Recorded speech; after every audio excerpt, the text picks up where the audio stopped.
2 பேரை பிடிக்கிறாங்க போலீஸ். 2 பேர்ல இந்த சம்பந்தப்பட்ட ஆகாஷை மட்டும் தனிமைப்படுத்திட்டு இன்னொரு பையனை அனுப்பிச்சிட்டாங்க. இவனை மட்டும் இட்டுன்னு போய் சித்திரவதை பண்றாங்க. யார் மேல என்ன நடவடிக்கை? திருமாவளவன் பேட்டி கொடுக்குறாரு. சிவகங்கை மருத்துவமனையில் இந்த பையனை அட்மிட் பண்றாங்க, முறையான சிகிச்சை அங்கே இல்லை, அவ்வளோ சீக்கிரம் பிளட் நிறைய லாஸ் ஆகுது, அங்கேருந்து மேல் சிகிச்சைக்காக மதுரை அரசு மருத்துவமனை கொண்டு போறாங்க, அங்கேயும் சரியான சிகிச்சை இல்லைன்றார். மக்கள் நல்வாழ்வுத்துறை அமைச்சர் யாரு? சுப்பிரமணியன். அவரை நீ கண்டிச்சியா? இதுக்கு பொறுப்பேற்ற ராஜினாமா பண்ணணும்னு நீ சொன்னியா? சரியான சிகிச்சை இல்லை, ஒரு உயிர் போதுன்னு சொல்றிய. இது சம்பந்தப்பட்ட அமைச்சர் யாரு? இப்போ போலீஸ் தான் இந்த கொடுமையை பண்ணுதுன்னு சொல்ற, கள்ளசாராயம் ஓட்டுறாங்கன்னு சொல்ற, அந்த கள்ளசாராயம் விற்கிறத இந்த பையன் தடுத்தான்னு சொல்ற, நீங்க எல்லாம் பேட்டி கொடுக்குறீங்கல்ல. அப்போ போலீஸ் இலாகாவை கையில் வைத்திருக்கிற அமைச்சர் யாரு? யார் போலீஸ் இலாகாவை கையில் வச்சிருக்கிறது?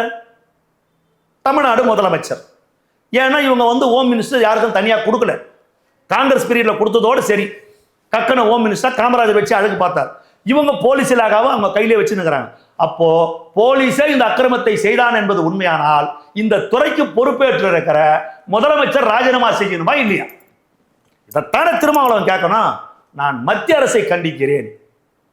இது எந்த விதத்தில் நியாயம்? ஏன் மத்திய அரசை கண்டிக்கணும்? ஏதோ ஒன்று பேசணும் சார், ஜனங்களை டைவர்ட் பண்ணணும்.